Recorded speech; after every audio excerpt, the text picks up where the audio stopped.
It's Wednesday night, and you know what that means. We're back live on the Big Mountain with a very special guest. All right, I'm excited, Steve. We have done, what is it, 5 straight months-ish, 4, of straight up picks, straight up, college football stuff. We didn't do any call-in shows. We didn't do any special guest shows. We just did college football games. We were hitting it hard, just football, straight up games, straight up ball. And now that the games are over, minus one game. Yeah. Some would say the most important game of the season. Not me, because none of my team is in the damn game. But we're going hard right away, baby. We got Immaculate, the wolf of governance, as we've called him on this show, coming back on. We're going to have him come on. We're going to talk about CFP changes. Might get into some congressional stuff. I put that on the list. There's not really maybe a lot to talk about because nobody knows what the hell's going on. But stuck in the mud. I didn't want to limit us when we have Immaculate on it. We'll go wherever we, wherever the discussion takes us. And then, of course, we're going to wait until the end to do the national championship pick. We're flip-flopping it from normal. I like it. You good with that? Let's throw a wrench in the works. That's right. And I'm excited to hear what Immaculate has to say about some of these topics. I am too. I want to give a shout out to some people on JEH. He was commenting about how much he loves that music for the intro. The Wolf returns, says Joe. Steven's on Las Vegas. Larry, where is it? Oh, he's digging the Austin Powers music. He's digging it. It is Austin Powersy. Maybe a little bit of coming, knock on a door. Okay, I like that. Three's Company, maybe. That's anyway, I gotta wear one of them plaid, like Mr. Furley wore. Oh gosh, I'm going off on a tangent. Yeah, Let's get to it. Okay, with that, hey, we're gonna get Immaculate here. We're gonna talk about CFP. The wolf of governance is with us. Immaculate, welcome back to the Big Mountain, gentlemen. Good to see you again. Happy to be here. It's been quite the season, huh? Yeah. It's been a heck of a season, man. I mean, when I think the numbers are as high as they've ever been, I saw the bowls are, topping out different records, or at least highest numbers in decades and things like that. So as much as people like to complain, as we do sometimes here, I like to think we keep it a little more positive, but hey, it's going pretty damn strong. Yeah, high interests. Everyone's talking about college football. We've been following our friend Immaculate on Twitter. He's been talking about all kinds of stuff, and it's an exciting time. Most people say it's the sport is ruined or whatever, but everybody's interested in what's going on. Heck yeah. Well, happy New Year to you, Immaculate. How's the first 14 days of 26 been treating you? We're still here, so that's good. It's okay. A little uncommonly warm here in Arizona right now. We just hit 78, so I really can't complain. Wow, yeah. Yeah, we're starting to get a cold snap up here in the Northeast. So it's been cold when 40 degrees feels warm. Yes, absolutely. Yeah. So it seems like a different world from here. Yeah. Well, hey, it's great to have you back. Let's get into it. We want to talk about the college football playoffs. As you have mentioned, you've been doing some tweets on this on X, and I think they call it the cabinet is meeting right now, or. So can you I'll let you just start. Can you talk to us about where things are at right now, where the CFP, where things are maybe headed, what your opinions maybe are coming out of here this next week or two? Yeah, just to kind of catch everyone up, the CFP got an extension from ESPN. I don't know how much you guys talked about that, where they were allowed to push off what they were going to decide to do for next year's tournament. And they had until the 23rd of this month to figure that out. And when you start to do the timeline, you realize that is not long after the tournament ends. And we're looking at our last game on the 19th. So they were given 4 days after that. And to complicate the matter, which we can maybe go into a little bit later, currently going on this week is what's called the NCAA convention. And when those happen, I think it's twice a year maybe. When those happen, that's when the most business happens. That's when everyone comes together, all power brokers, admin. So that's kind of what we're watching the news for. We've got a little bit today, but as you said, the cabinet, whom used to be called the administrative group, that's kind of the new group that the A4 now dominates. So we're watching for news from them. Yeah, I saw today they thought maybe there'd be some rulings on patches on the jerseys, but apparently that didn't actually come out yet today. But I guess everybody thinks that's coming. That's what everyone's been waiting for, is a decision on the patches. It's funny how the little things can get so complicated. Like, Yeah. you want 2 spots for them, great. They're probably fighting over whether it's 4 inches long or 5 inches long. It Oh, gets I can down only into the weeds. imagine. But yeah, we're watching that because just as you were kind of cluing in on, that could very well have an effect on what they decide to do with the CFP.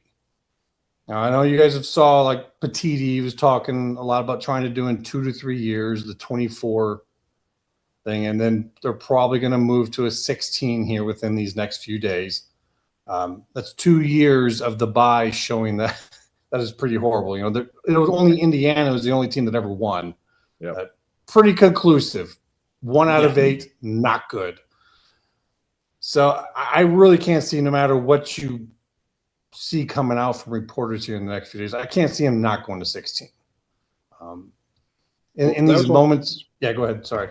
I was just going to ask you if basically, if is the sticking point whether to increase the number of games, or just like what they'll be like, is the debate, should we increase games or should it be 16? Should we go to straight to 20 or 24? What do you think the sticking point is right now?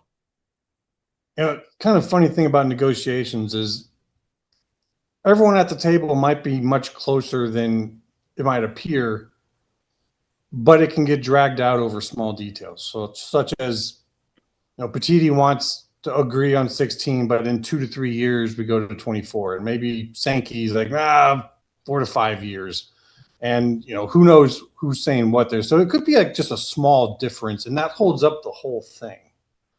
Because if it's that year period, one of them's not going to agree to 16 yet, and as I said in the post, there's really no point in coming out with a decision sooner than you have to. You're watching everything going on with the convention. You're working angles, getting whatever you can. I wouldn't expect anything to come down until the 23rd, to be honest. A follow-up question to that: do you think, is this really just being driven by the Big Ten and the SEC? We mentioned the commissioner Sankey and Petiti of those two conferences, and everyone else is just going along. Do you think it's kind of reached that point? Because the last time they had big negotiations, there was talk of some like the AAC commissioner using kind of veto power on things. And has it progressed to that point where it's really just the P2 driving this, or are the the G5 or the rest of the A4, are they kind of pushing their agendas as well, or is everyone just kind of on that Big Ten and SEC train? Well, it's interesting you asked that, because I remember when the new governance weighted voting came out, we saw a pretty quick shift in talking points. The talk went from the SEC and the Big having meetings. Remember when they were having meetings together, they had their own advisory committee. Yep. It switched, that stopped. And then everything we saw reported was all A4, A4, A4, A4. A4's meeting, like they were having CFP meetings with just the A4. They were just cutting the G's out. I was quite remarkable, the stark shift of at that time of how it changed. And now we have this point where in the CFP, I guess they gave the Big Ten and the SEC enough power to make decisions on their own. But they have to keep in mind, if there is anything that they want to push through that cabinet, you really can't just go and bully the ACC and the Big 12 and the CFP and then turn around in the cabinet and be like, so, hey, guys, are we working together today? It's the same people. So they kind of have to keep them in mind in the CFP, even if, within the CFP they don't have to, if that makes sense. Yeah, for sure. I mean, I want to, well, let me ask you this question, since we're talking about kind of the A4, G6, who's in the room, who has the power now, all that kind of stuff. What are your thoughts on where the G6 is at in, I think everybody's thinking it's a 16-team playoff. They're still at the table. Obviously, the power of their votes have shifted. But, I saw recently, other than fans kind of talking about this, it doesn't seem like the power brokers are talking about this in terms of whether or not the G6 should still have this I'm going to call it a guaranteed spot. I know that's not exactly how it is laid out, but we all kind of realize that's what it is.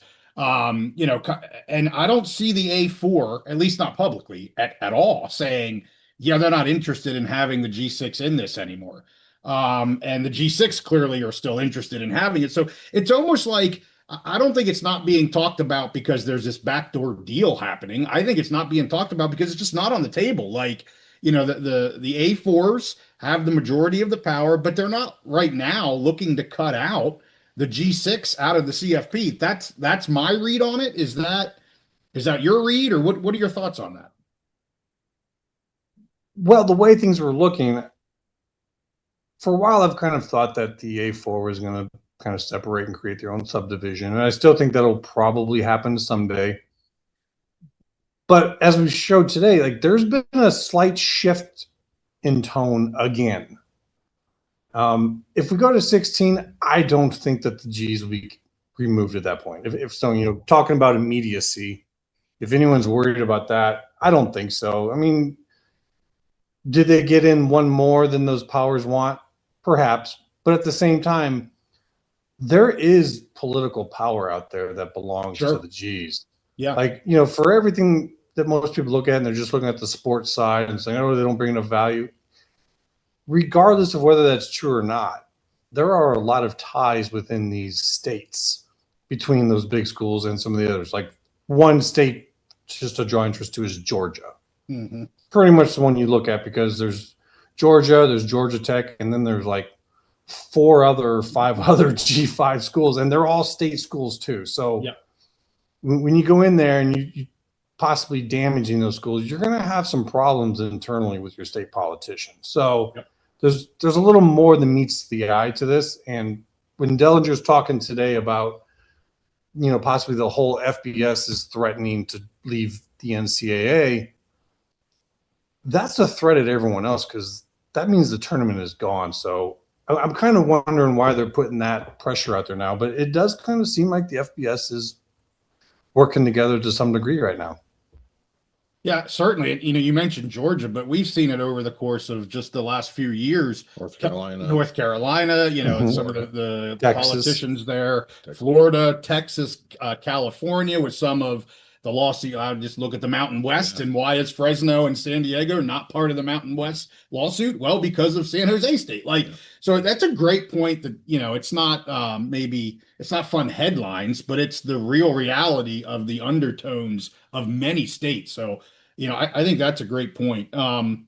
Another question then is, just your thoughts on AQs in general. Right? Like, are you okay if I shift gears here a little bit? Yes, I was going to ask something about that. So and we saw what was being proposed here many months ago. Petiti had his thing, and then everybody else kind of didn't like that. And so I want to ask you 2 questions. One, what do you think is probably going to come out of the 16-team playoff? Is it going to be very similar to what we have now, or exactly what we have now? And my second question there, again, just 16 at this point. What's your opinion on that? What would you like to see if you were, king of the CFB world? Well, I think what we're seeing from them is they like to take small steps. So if I was to go into a 16 mode, I think that they're going to take the smallest step possible. So I would not expect a whole lot of change to it from what we have now. And I consider AQs to be a very big change. Yeah. In fact, to the point where I almost consider those to just be code. Are we ever actually going to have that in this kind of a CFP, or is that kind of maybe more code towards talking about play-ins? And then if you have play-ins and whoever's taking part has those, well, now you're kind of automatically having AQs, aren't you? Right. So I think when they talk AQs, that's what I think it really means, because I don't see them going to 16 and then saying, oh, yeah, and by the way, this is the number of teams going, because all the drama this year was what? It was, is Miami getting in? Is Notre Dame getting in? I think AQs just limit that. Yep. So until they go to play-ins, I kind of think we're going with the whole 5 + 11 situation. I'm happy to hear that. Go ahead, Steve. Well, follow-up question, and you brought up some of the drama with Miami. We've talked extensively about Miami, Notre Dame, those issues, and Notre Dame didn't. They were ranked ahead of Miami for most of the season, even though they had lost to them. But at the end, the committee kind of changed their mind and put Miami in, and now they're in the national championship Right. game. And so along those lines, I'm sure that you're aware of there's changes coming next year where Notre Dame negotiated that, and I think they just have to be in the top 12 now, and they're in kind of thing.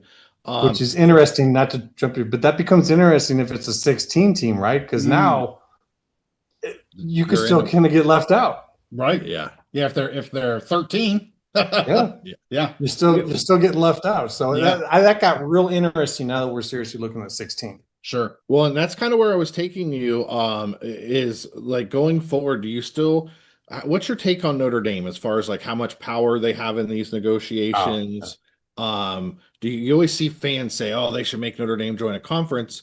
My kind of take on that is they don't need to at this point. But I'm interested in your opinion. Going forward, will they maintain the power that they've had, or do you think the rest of the FBS would try and squeeze them in, box them into joining a conference? Have you ever seen the movie Fistful of Dollars? I don't think I have. I have not. The old Clint Eastwood movie where the one guy comes into town and plays off the gangs against each other, and that's kind of what that's how I see Notre Dame.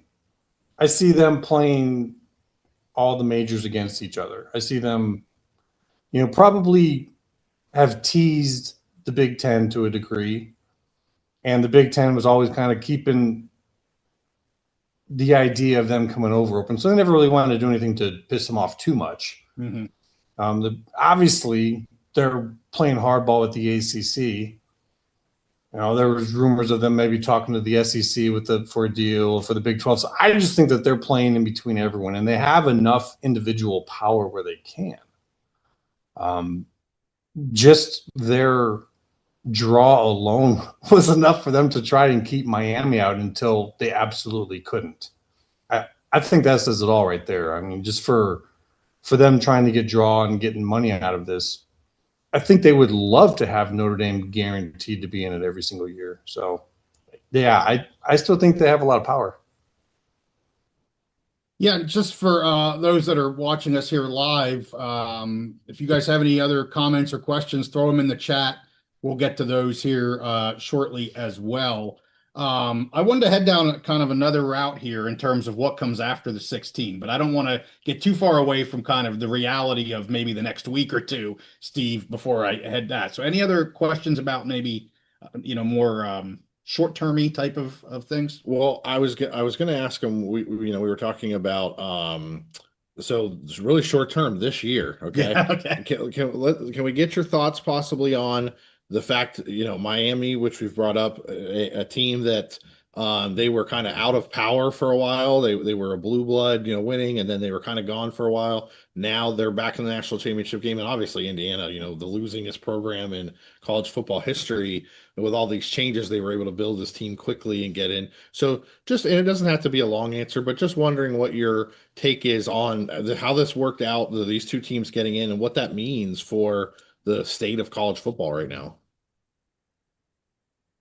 I think it's great for college football. And as I mentioned, I don't know if you guys maybe saw the post about, we're never going to see the greatest team of all time ever again. Like you're never going to have that again. And that's great. Yeah. Because now if you're some other school program, graduate from there, and you can actually think about your team being good. I mean, just in terms of more news that we got, the University of Illinois, we've been around. Have you ever thought about that as a football place? And now they're going to build the biggest LED screen in all of college football in their stadium.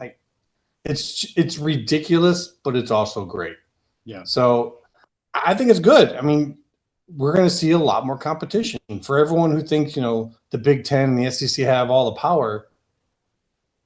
Well, you've probably been waiting for a time where you can see where that's not the case. And I don't know if that's ever going to be more obvious than it is right now, that nothing is guaranteed. I mean, if anyone can rise up.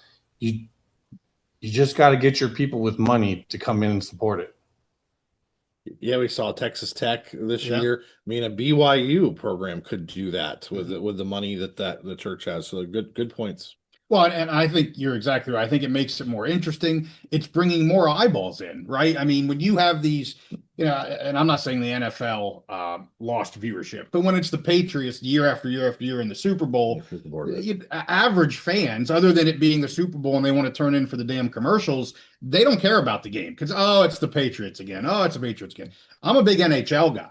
And, I think it's great that the NHL, for the most part, now I'm not talking about the 80s and stuff. We had, the dynasty clubs of the Oilers and the Islanders and all that jazz. Now there's a ton of parity, and any team can get in the playoffs or fall out of the playoffs. It usually comes down to the last week or last games, who's going to get in. Somebody can catch fire. And I think it engages the masses so much more than just having the same 3 or 4 teams over and over. Oh, it's them again. Oh, it's them again. It's creating a lot more excitement. So I agree with you, Immaculate. I think it's a great thing for college football, and for these schools now that have chances that, they really, I don't say they didn't have it, but it was much, much, much more difficult.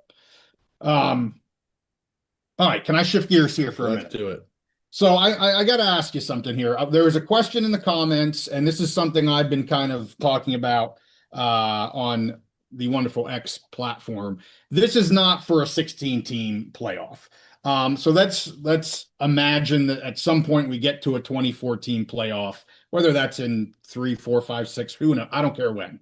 At some point we get to a 24-team playoff. I want to hear your thoughts, Immaculate, on again, I want to get back to AQs and whether or not you think that matters in a 24-team playoff.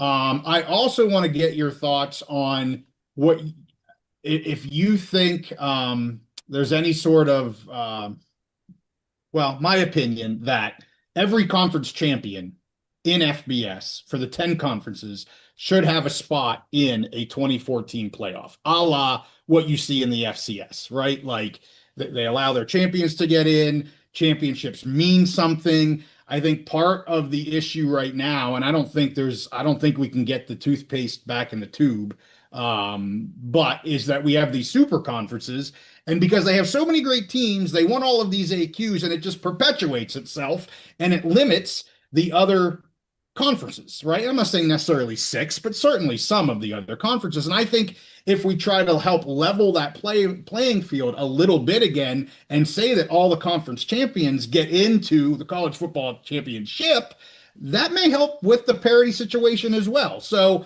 that's maybe a little pie in the sky, JY drinking a little bit of that Kool-Aid, but I want to hear your opinion both about AQs and about conference champions in a 2014 playoff.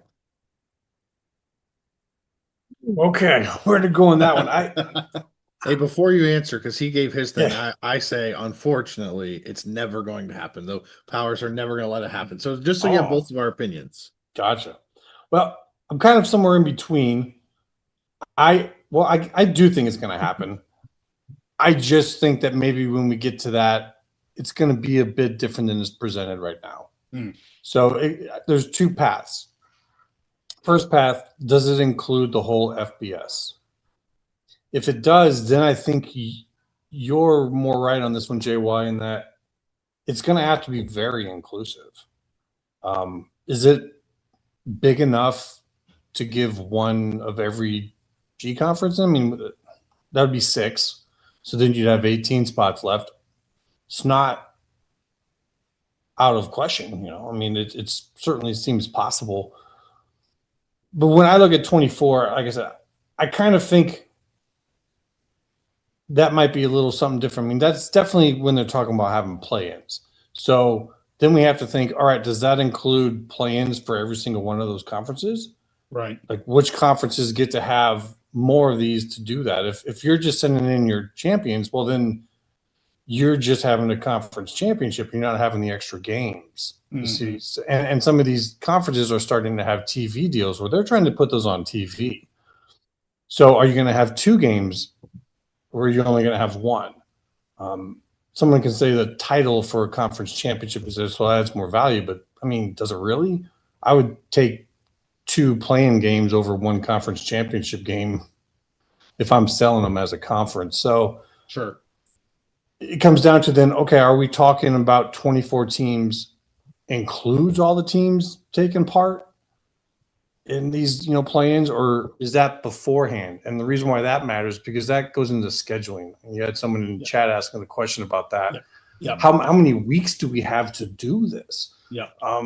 You got other rules you might need to pass. Like you might need to move the season forward more than 1 week, possibly. Yeah. So there's a lot left for us to learn before we can really kind of nail that one down. But that's kind of why I bring it to folks. It's like, it just kind of seems like code right now. Like when they bring that up, it's like all this other stuff that they're talking about behind the scenes, they're talking about that. So I think we'll get to the point where we can maybe narrow that down a little bit more.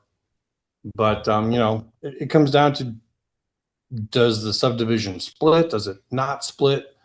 Who's going to be doing plans and not? But yeah, I mean, if they all stick together, it would kind of make sense if they keep championship games, that everyone would get one champion in, and then from there, they might just do AQs, or since that's pretty much taking the rankings out. All 6 of your G conference champions aren't going to be ranked that high, right. So you're pretty much already taking out rankings at that point. So if I'm taking your, I want to make sure that we're getting your meaning right. So do you think there's like what they've done in the basketball tournament, where they have those play-in games before the first round, and a lot of times what they do is they take lower ranked, smaller schools, except for their stupid, what is it, 7 seeds or 12 seeds? Yeah. I hate that. Yeah. So anyway, they match them up like a small school. Let's say they take the Conference USA champion and match them up against like the 7th team out of the SEC or something like that. The last team. Do you see it like that? Is that kind of what you're saying? Is basically having maybe where the conference champions of the G6 have to play against each other for a spot? Is that something that's possible in what you're talking about? No, I actually wasn't thinking like that. I was actually thinking more that the play-ins would actually be conference games done during conference championship weekend instead of having one game. They're kind of changing them, because that still could happen with the current rules. Once you go to having like a second week of conference postseason, you have to have brand new rules, and the cabinet has to come in and do that. But with where they're at right now, we could just change that week up a little bit. But in terms of having the G's come together and kind of figure out something, that's interesting. I think you'd have a hard time getting everyone to agree. If you think about it, stick the Pac, the American, the Mountain West all into the same room, and then you add in the Sun Belt, CUSA, and which one am I missing? Oh, the MAC. And trying to get them all to be like, oh, we're going to have the exact same number of teams entrance. That's probably harder than anything that's going on with the CFP. Yeah. Because you've got some, I'd say, pretty good egos there. Yeah. Not in a bad way. Right. In a good way. And you're going to have, just the trying to talk between the PAC and the MWC. That would be very difficult to do. Yeah, sure. I mean, it's something to shoot for, but I would be cautious and like really hoping hard for that, because that would be a tough negotiation. Yeah. So Steven asks if you have any thoughts on the committee. His question here in the chat is anything going to be done about this committee? In my opinion, they're just not good for the CFP selection process. The ranking committee? I believe that's what he's talking about. Yeah, committee. Selection committee. Yeah. That's kind of what we were just talking about in terms of play-ins. If they go the route of play-ins and we start to figure out who's in it based upon that. Yeah. Well, you're pretty much throwing rankings out the door.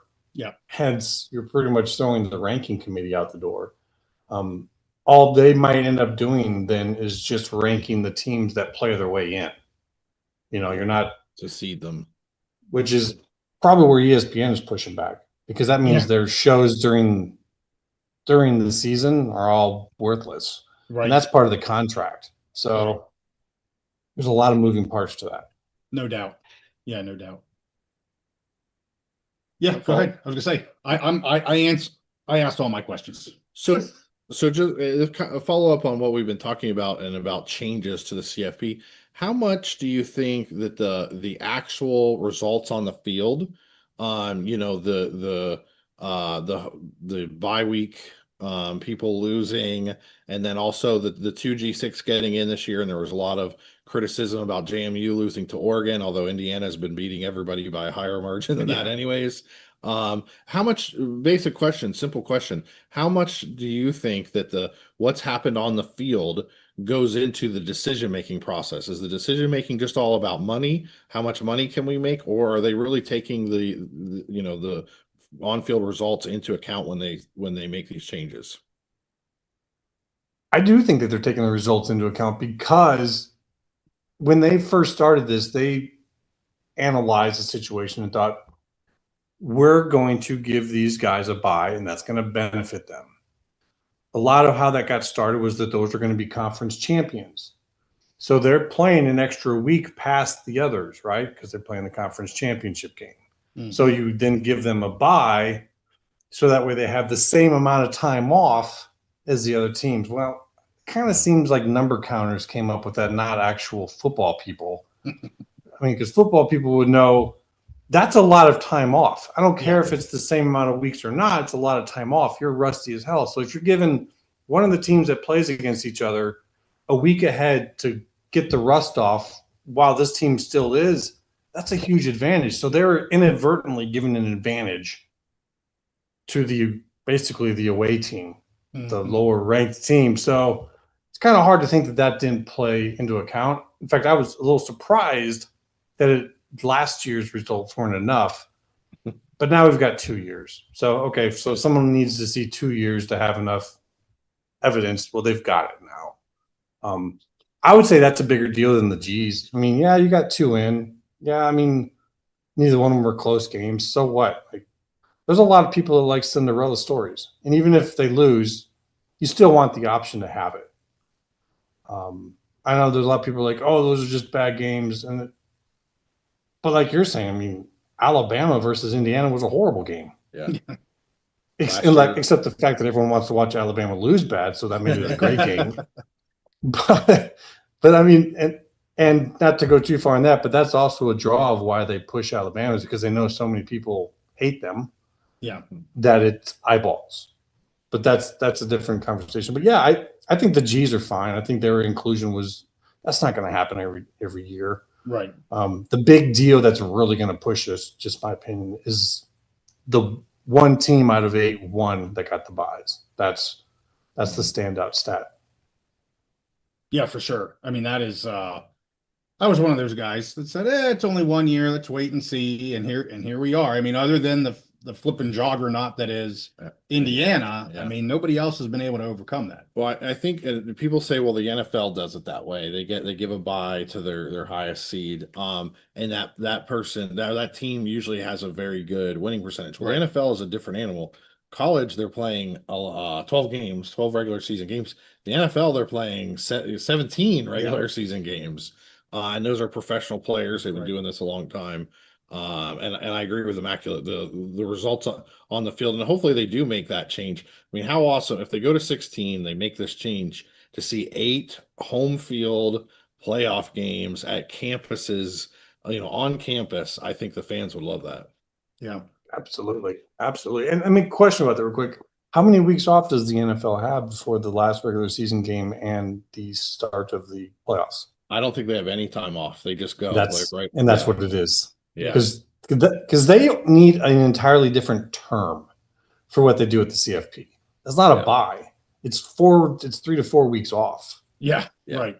Like Signetti even talked about it. He says it was difficult to keep your guys focused, but he's pretty much the maestro of psychology in football. So he was able to do it, but no one else was able to. Right. Like, you can't plan something based upon what Signetti can do.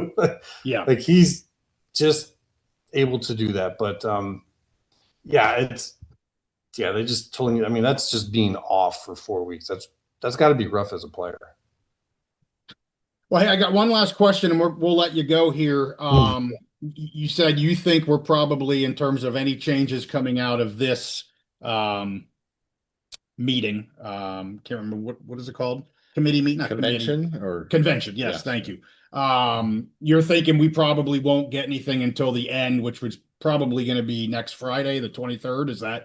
That's your assumption? Well, the NCAA convention tomorrow might be the last day. Okay. If not, it's after that. But we have that ends, and then the day after that, the CFP meets, which I think they announced that might only be the A4 meeting. But watch for that. That might be the whole thing meeting now, just depending upon that change in tone that we've seen. Gotcha. And then the 23rd is the deadline. Gotcha. So okay. We're watching for stuff to come out of the cabinet right now. And then when that convention ends, we're watching to see how that might affect the CFP talks coming up after that. Okay. And so that's kind of the order of events, so to speak. That's why I asked you. I haven't been following it as closely, and I needed to know kind of the timeline here. So, Immaculate, sir, thank you so much for joining us again. We will certainly have you back on the Big Mountain. Appreciate your time. Appreciate it, guys. Good to come back and kind of get the rust off, and look forward to doing it again. Great to have you on again. We always love having you on. All right. We will see you on X. I'll be sure I'm, posting and retweeting and all that good stuff. And if you are not already following Immaculate on X, I'm not sure what you're doing, but you need to get on X and you need to follow Immaculate. Yeah, if you're a college football or college athletics fan, and the thing about there's a lot of people out there that talk about these topics. Yeah, they're very sensationalized, whereas with him, he gets into the weeds. It's like thorough discussions. It's hard to keep up with him on Twitter because I mean he will have so many just long, deep posts about these topics. So if you're interested in college football playoff, governance, all of those things, potential legislation, all of that, he's the guy to follow. For sure. All right, Steve. Okay. We ready? Before we make our picks, okay, I think we should have a quick little discussion about that conversation with Immaculate. Just like if there's anything interesting that you thought or anything like that. What do you think? Go. Okay. So I think it was very interesting, and I haven't been thinking about this way because you know that I've been a proponent of what Tony Petitti has talked about having these automatic qualifiers, and he made a great point, and it's I can't believe I haven't thought of this. He said basically take out that name automatic qualifiers because it's just code for these play-in games, which that's what both Sankey and Petitti they want for their conference because they can make more money. Like he said, you're going to make more money from let's say 2, 3, maybe 4 play-in games than you are from just one conference championship. And I think he's exactly right the way he described it. But really, essentially, it ends up as being auto qualifiers. Like if the Big Ten has 3 they have play-in games. They're not automatic qualifiers because they have to do something on the field. Right. And then I've been critical, even though I think the committee has done a good job. I kind of disagree with Steven as far as how they've done so far. Sure. But I think there is room for error because they're humans. And so you basically make that selection committee almost obsolete by letting people play their way in. So I thought he had a great point, and he kind of changed my way of thinking on that. As don't think about it as like you just automatically get in. There's going to be some play-in games, and I agree with him on that. And it'll be interesting how they set it up. So that was one thing that I thought was interesting. Well, I think the whole conversation's interesting because, when you only read, how do I say this without like a perspective, you read something that's from a certain perspective. Exactly. Yeah. When you only read a certain, and quite frankly, everybody then just retweets or rewrites about that same damn perspective. Yes. Then you kind of like, and not just me, like a lot of people, everybody's focused on that. Yeah. Right. And that's why, especially with Immaculate, he's looking kind of at everything. He doesn't get, I get too focused on that sometimes. And I don't necessarily look at everything else and what that may mean, code, like he said. Yes. And so that's my biggest takeaway. And I will say, Joe called him where was it at? The Sherlock Holmes of spotting what's coming down the rails before others. Recognizing patterns. Yeah. I talk sometimes about the signal and the noise. Yeah. And he is really good at focusing in on a signal and telling you, don't worry about that. That's just noise. That's, yeah. There you go. So as Immaculate says, AQ hasn't socialized well.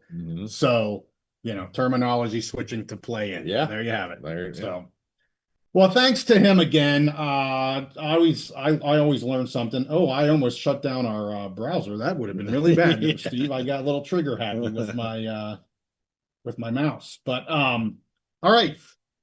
Now we're ready for picks. I got nothing. Okay. I mean, I got a lot, but I just like having the conversation. That was good. Hopefully our viewers like it too, because that's why we have Immaculate on. And congressional update. Yes, we did talk to Immaculate real quick about that. No real update. Yeah. Nobody knows what the hell's going on. I know Ted Cruz is still trying to, tell people to get their heads out of their booties and let's try to get something done.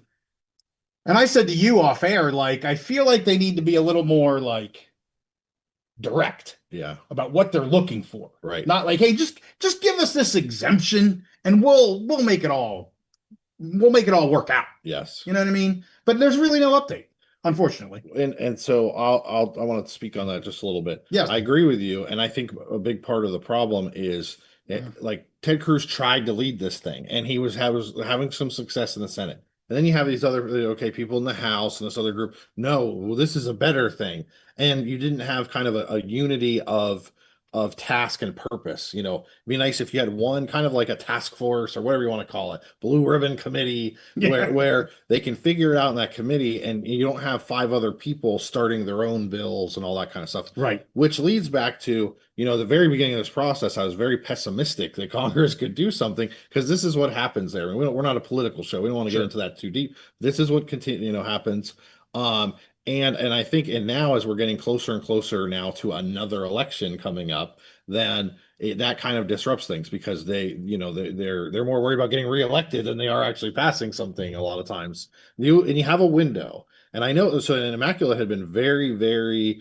He was very positive for a while, and he actually drug me to that side. It's never going to happen. He got me to 50-50 and maybe a little bit over 50-50. But and he talked about there's money interest out there that are going to continue to add in. And I would say a big part of it is the timeline, is the calendar. They have a political, calendar where they get elected and they got basically 6 months to get something done. And then they got to worry about getting elected again. So maybe if we don't get something now, we have another kind of big election coming up. I think, is it next year? Maybe that would, something, but the end of this year. The end of this year. Yeah. So we're in election year. Yeah, we're in election year. And so if we don't get it done this year, it's kind of petering out. Maybe, January 1st of next year, some things get moving again when there's a new Congress sworn. I'd love to have something before then. Yeah. But do we have any indications that that's going to happen? Well, they gave it a hell of a push. I mean, the conferences were going, the commissioners were going, they gave it a hell of a push here about 6 months ago, and couldn't get it over the finish line. I'm not even sure how close they actually got it. I mean, there was a lot of PR about it, but I'm not sure how close they actually. Well, as I said at the very beginning of this, you should get excited when something comes out of committee, and I don't believe anything ever got out of committee. Sure. Well, real quick, we're going to get to the national championship pick here just in a minute. I just want to say, now that we're talking about that, tomorrow, Steve and I have a discussion coming out about the transfer portal. Yep. I think somebody made, I thought, a comment about that. But anyway, we're going to have a discussion about it. It's based off of Amanda Kristovich's kind of recent article, maybe the end of last week or early this week, just about where we're at with the portal. We give kind of our opinions, going from obviously 2 windows to 1 here for football, the timing of that, what it means, the good, the bad, the ugly, the fact that we are only in year 1, for crying out loud. Yep. So, yeah. And the conversation, her article and the conversation we had about it, it's not just that surface level, like, oh my gosh, all these people in the portal, everything's terrible, everything's going to end. It's more of a behind the scenes conversation. That's how of what's driving this, agents, timelines, calendars, and all of that, collectives. So I thought it was great. It was a great conversation, and she had a great article. Yeah, for sure. Bill has made it. He is in the Verizon hell of whatever. Yeah, no nationwide outage, I think it was today. Whatever. I didn't notice it, but I was on Wi-Fi. So, all right, Steve, national championship pick. We have the Miami Hurricanes versus the Indiana Hoosiers. Monday, January 19th. I'm excited for it. This was the game I think I said in the quarterfinals. You wanted I want to see Miami and Indiana, and I picked my, well, I didn't pick it, but I got what I wanted. Got what you wanted. Yeah, I mean, I think on one side, Miami has been basically a surprise. They were kind of the last team in, basically, for that at-large spot. And so it's been a surprise that they've made it this far. And I think Indiana has been a surprise, just how well they've just run through this thing, just destroying people. So we ready to go ahead and make our pick? Let's do it. Okay. You go first. Say what you want to say. Okay, so first I'll make my pick. I'm taking when we last looked at the line, it was still 8.5. I'm taking Indiana to cover 8.5. So Indiana minus 8.5. And honestly, as I said, the Oregon game, I don't think it'll be close. I think they'll win by double digits, and I don't know if that's 10 points or 40 points. It's just a game. I don't think it's double digits. It's double digits, and I don't think the game will be close. I did another similar parlay bet with this one, and it takes a lot to get me to make a parlay. First half, Indiana, and just the game for Indiana. Right. So I don't see the juggernaut being slowed down too much. Now I will say Miami may be the best defense that they've played so far. I mean, Oregon has a good defense. Ohio State had a good defense when they played them in the Big Ten championship game. So we might not see the absolute blowout where it looks like they're just playing with them. Miami could hang around a while, but to me, Indiana, I mean, are they the best team ever? I mean, that's hard to say. Like, there's so many different eras of college football. We're in a different era where talent is spread more, but they've done the best job of, in this era, the transfer portal era, of being able to put together a collection, and they're just beating everybody in every way.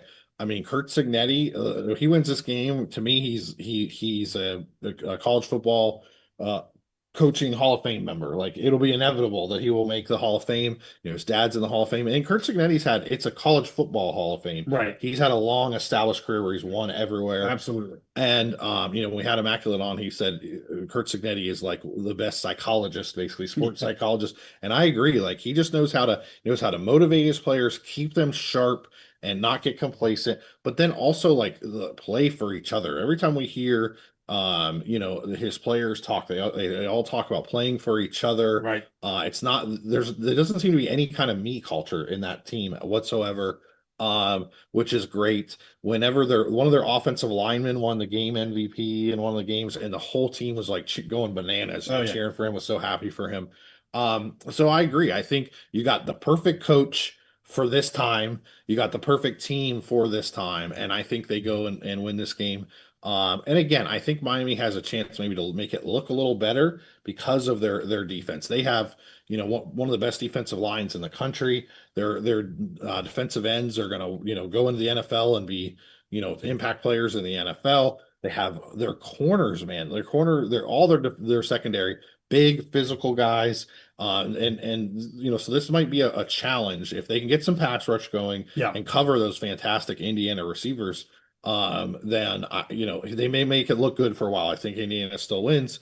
And also, Indiana just doesn't make mistakes. Right. Miami makes mistakes. Yeah. They were able to overcome those a few of those games, but they make mistakes. And I think that's what it'll look close. Eventually, Miami will make a mistake, and you're just going to kind of see the dam break. Well, I'm going to make my pick. Okay. Indiana minus 8.5. Lock that sucker in. I already did what I did a week ago. You had mentioned about last week being a lock. You wouldn't, we don't lock, but you would have locked, and you talked about your parlay. Yep. I said, well, I'm going to filter in different, lines. And so I did 2.5, 6.5, and 9.5. Love it. Well, I should have stopped at 9.5. I should have gone up 13.5, 19.5. I mean, I could have done about 8 picks, and I would have won them all. I didn't go that heavy again this time, but I did the same thing. I'm like, I did every 3 or 4 points. I went in on Indiana. I think I'm at 6.5, maybe 9.5, and 13.5 or something like that. That's great. I may float some into 19.5 and go a little crazy with it because juggernaut. I mean, playing about as good as any team would want to be playing right now. Overall, pretty damn healthy for this time. I mean, I know they've lost, I think, one of their stud. Their best defensive player. But still, overall, a pretty healthy team. I mean, and I'll tell you what, and I've seen this. I haven't talked about Indiana a whole lot. I love Mendoza. Don't get me wrong. Yeah. But the receivers this dude has, the Really good. hands Yes. these kids have are phenomenal. Cooper. Oh yeah, just I mean, it doesn't matter who he's throwing to. The hands are there, Yep. and just a super fun team to watch. I'm big on Miami's defense. I said that over the course of us picking the CFP games.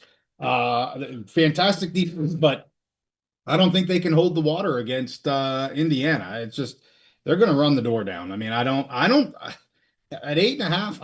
I think we're talking it should be almost double that. Yeah. 14.5, 15.5. That's my opinion. I totally agree. Like I said, double digits. Yeah. If I was, I think like a 16.5 would be a great number for a betting number. Sure. Yeah. Will they?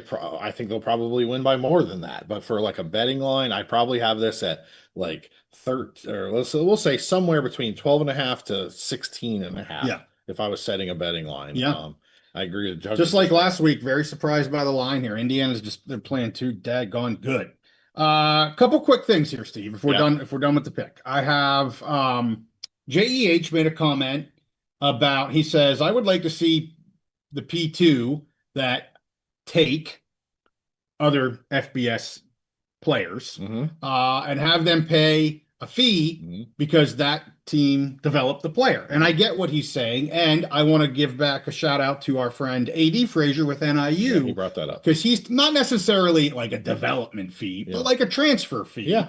And he has brought that up. He talked about that with us, but he actually talked about that before he came on our last pod as well. So that's definitely out there, JEH. I'm not going to say it's going to happen or get any play. Who knows what that's going to do? But it's interesting you bring that up because AD Frazier's talked about that somewhat as well. And I would say I have no problem with the idea of a transfer fee. For me, I would put it at levels. I would make like the he says P2, but I would keep it at the A4 because you have teams in like the Big 12 like Texas Tech who are just buying players. In ACC, you have Miami.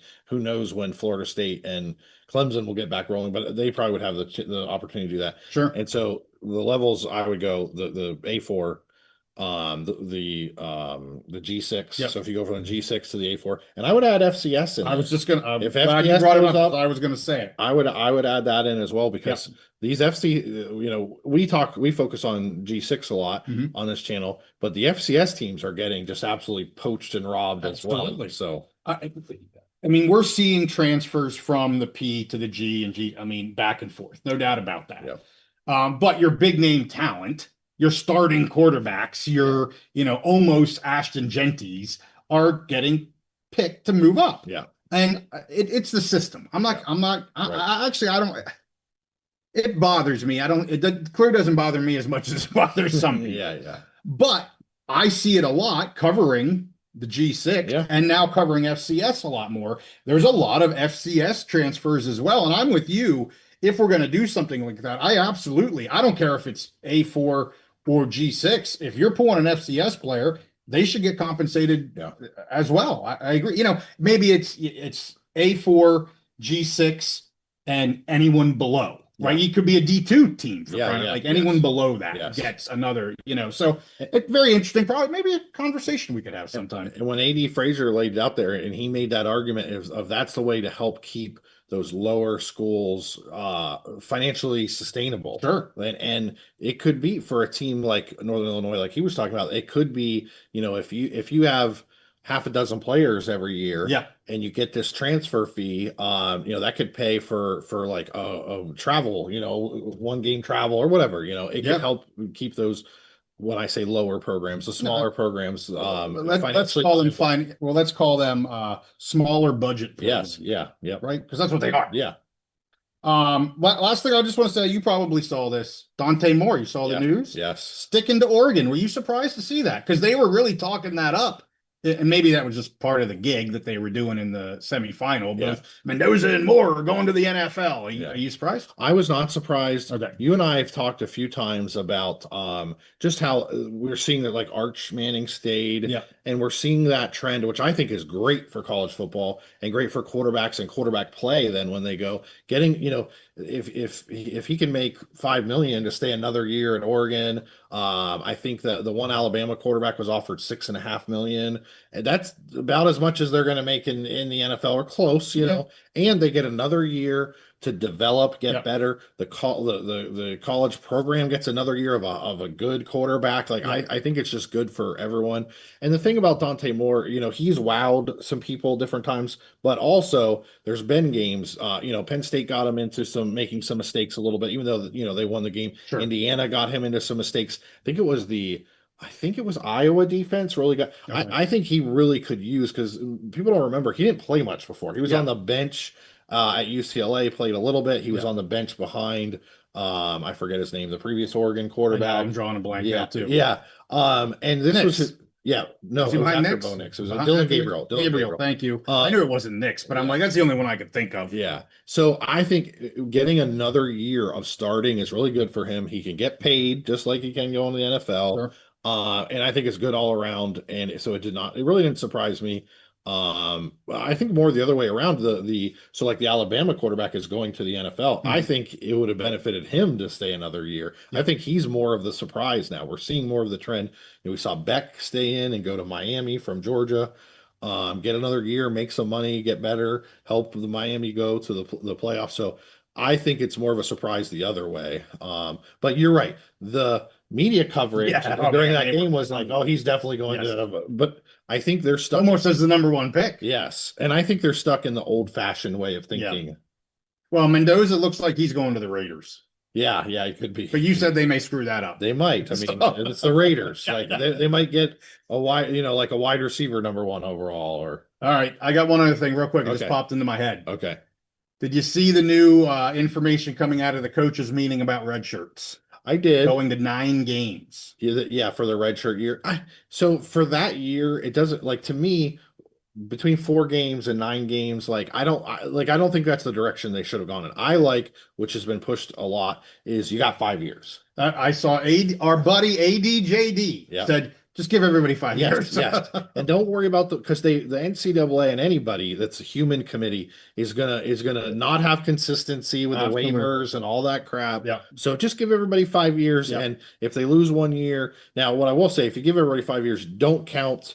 Like there's people that have to do military service, or they do religious do missions and all that. Don't count that. Right. If they're in school and they're playing football, they got 5 years. Absolutely. Totally. Keep JUCO and everything. Yeah. This whole JUCO thing, I don't understand that at all. So there is kind of a weird thing with that. So you have, that's a different topic. All right. I just wanted to get it was mainly the red shirt thing, which I'm like, if you're going to 9 in a 12 game then you might as well. What are we doing? Yes, agree. So anyway, with that, thank you guys for watching this episode. A big thank you to Immaculate again to talk CFP changes and just kind of give our thoughts and opinions on some of that. I am going to clip that portion of this live show, get it out as a standalone because it absolutely deserves its own billing. Maybe get that out either Sunday or Monday.